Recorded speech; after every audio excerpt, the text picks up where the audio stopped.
Hello, welcome to student academy. मैं आपका student academy में स्वागत करती हूँ। जैसा कि हमारी सीयूटी की विधिवत क्लास चल रही हैं और आप लोग लाइक करिए, सब्सक्राइब करिए, शेयर करिए और हमारे साथ हमारा सहयोग करिए। और मैं आप लोग को हिंदी पढ़ाऊँगी जैसा कि आप सभी जानते हैं। तो मैंने जो है संज्ञा टॉपिक मैंने उसको क्लियर कर दिया है। कुछ दिन बाद उस पर जो है मैं क्वेश्चन का PDF क्वेश्चन लगवाऊँगी। आज मैं सर्वनाम पढ़ाऊँगी।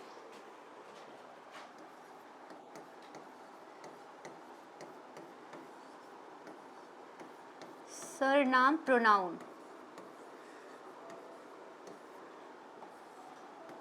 सर्वनाम है क्या? संज्ञा के स्थान पर जो शब्द का प्रयोग करते हैं उसे बोलते हैं सर्वनाम। या इसको इस तरह भी हम लोग डिफाइन कर सकते हैं कि जो है बार बार संज्ञा के पुनरावृत्ति को रोकने के लिए हम लोग ने सर्वनाम का प्रयोग किया। फॉर एग्जाम्पल,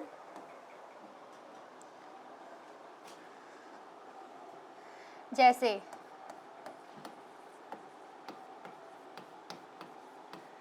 मोहनलाल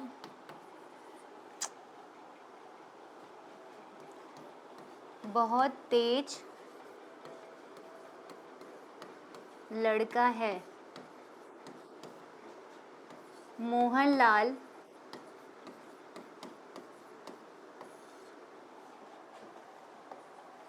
के पिता वकील हैं।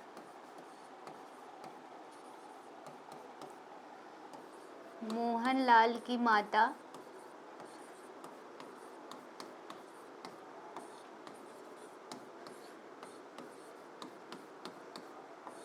डॉक्टर है।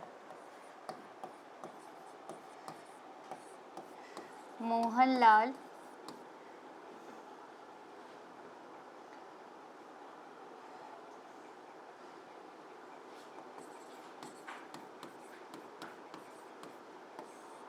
स्कूल जाता है।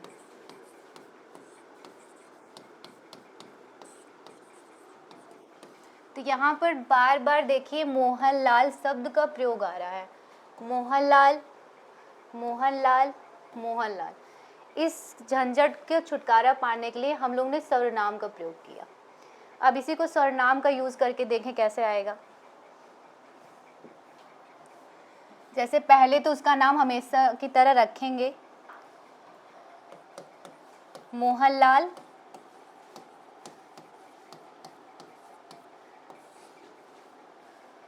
एक मिनट,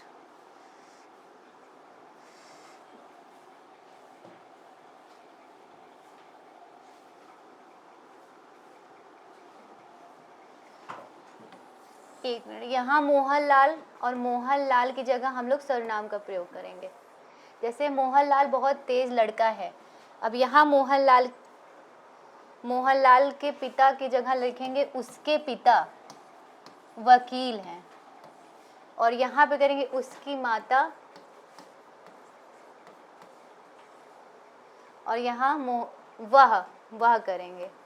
तो ये इस वर्ड, ये सब जितने आपको वर्ड मिले, ये सब, इन सबको सर्वनाम बोलते हैं, जिसको इंग्लिश में प्रोनाउन कहते हैं। और बार बार मोहनलाल नाम संज्ञा का प्रयोग बचने के लिए हम लोग सर्वनाम को लाए। अब आप लोग खुद देख रहे हैं कि बार बार मोहनलाल मोहनलाल मोहनलाल पढ़ने में हिंदी में कठिनाई आती है, इरिटेट होता है। तो इसके लिए हम लोग ने सर्वनाम का प्रयोग किया। सर्वनाम, इसका शाब्दिक अर्थ क्या है? सर माने सबका प्लस नाम। ये किसी का नाम भी हो सकता है, ये होता है सर्वनाम। अब इसके भी प्रयोग जो है 6 प्रकार होते हैं। पहले इसका डेफिनेशन जान जाते हैं। सर्वनाम क्या है? ऐसे सब जो संज्ञा के स्थान पर प्रयोग किए जाते हैं।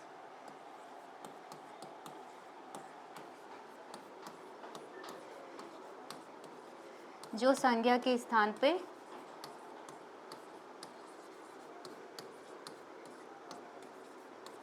प्रयोग किए जाते हैं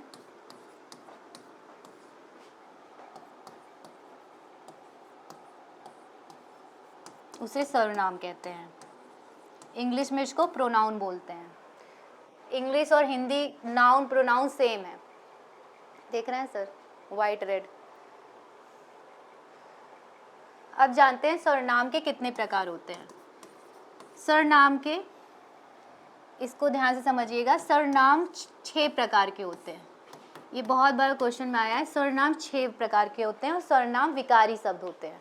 अब कौन कौन से होते हैं?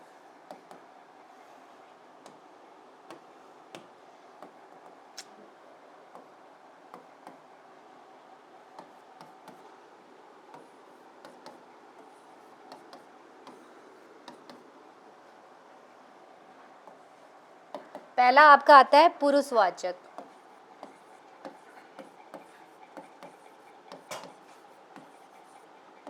दूसरा आपका आता है निजवाचक,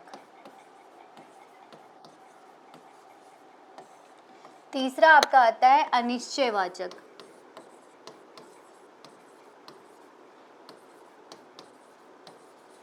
चौथा होता है आपका निश्चयवाचक,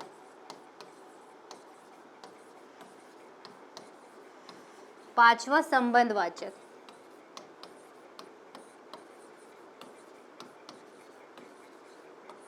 और छठा आपका आता है प्रश्नवाचक।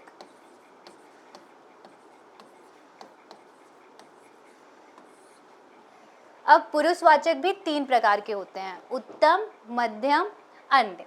निजवाचक आप नाम से ही पता लगा पा रहे हैं, निज माने अपना, जो खुद और स्वयं के बारे में बताए। अनिश्चय मतलब जिसका जो है सही स्थान या निश्चित का बोध नहीं होता, तो वहाँ अनिश्चयवाचक।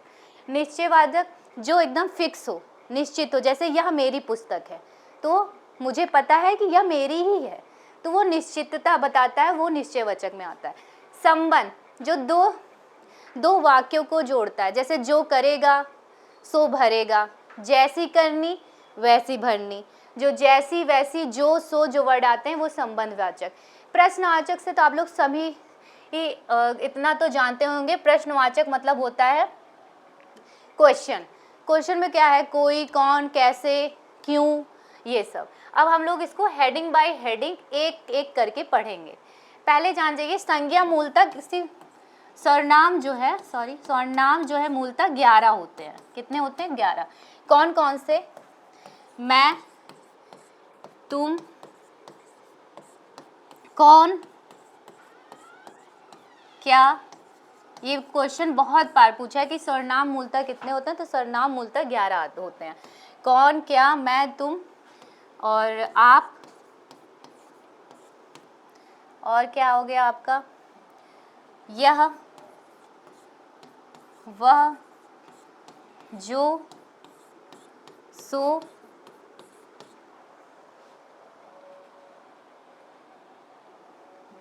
और आपका होता है ये, वे।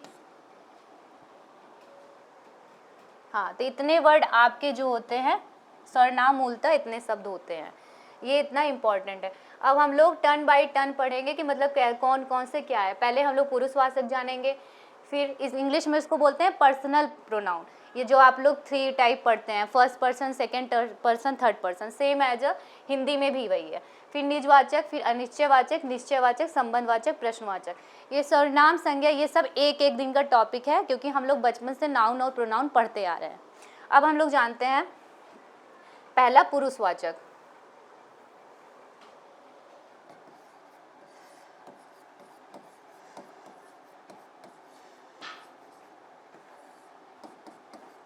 पुरुषवाचक की अगर डेफिनेशन जाने, यदि किसी स्त्री और पुरुष के नाम की जगह वहाँ सर्वनाम का प्रयोग करते हैं तो वो पुरुषवाचक होते हैं।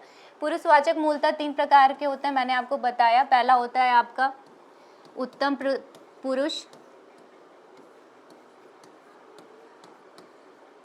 दूसरा होता है आपका मध्यम पुरुष,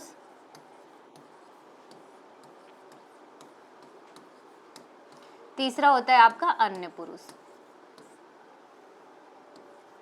जिसे इंग्लिश में बोलते हैं first person, second person and third person. अब फर्स्ट पर्सन को मतलब आप समझ रहे हैं उत्तम पुरुष, फर्स्ट पर्सन जो स्वयं के बारे में बताए, जो खुद बोले। जैसे मैं बोल रही हूँ, सिर्फ मैं बोल रही हूँ, तो ये मैं फर्स्ट पर्सन हो गई।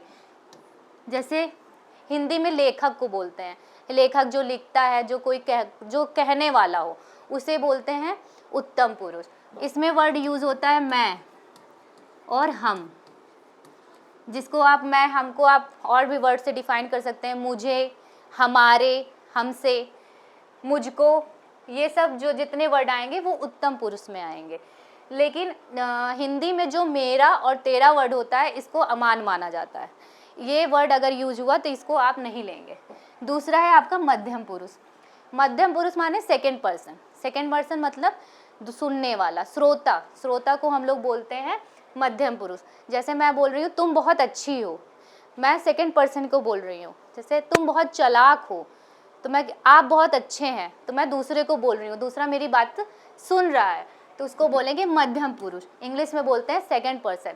इंग्लिश में भी आपका यही होता है, I and we, that is known as first person.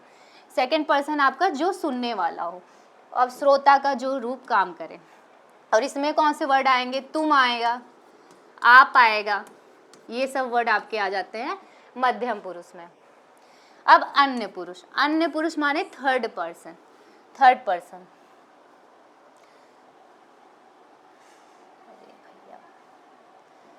Third person मतलब जो किसी तीसरे के बारे में बताया जाए। जैसे वो लड़की बहुत सुंदर है, इसमें देखिए मैं किसी से बता रही हूँ, जो है किसी व्यक्ति से बता रही हूँ, सुनने वाले से, कि वो लड़की बहुत सुंदर है, और मैं किसके बारे में बात कर रही हूँ? तीसरे लोग की बात कर रही हूँ, तो वो जो है अन्य पुरुष में आ जाता है। इसमें वर्ड आ जाता है ये, वे।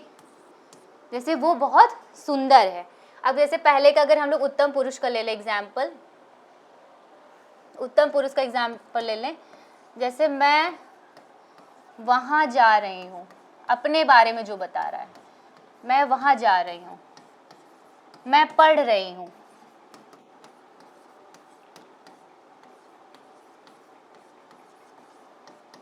एक बात और क्लियर कर लीजिए, मैं जो है एक वचन होता है, हम जो होता है बहुवचन के लिए होता है। हम पढ़ रहे हैं, हम माने दो होंगे, दो या ज़्यादा होंगे, तो हम जो है आपका बहुवचन में होता है। तुम का आप देख लीजिए, तुम और आपका यूज, आप कहाँ, आप पढ़ रहे हैं,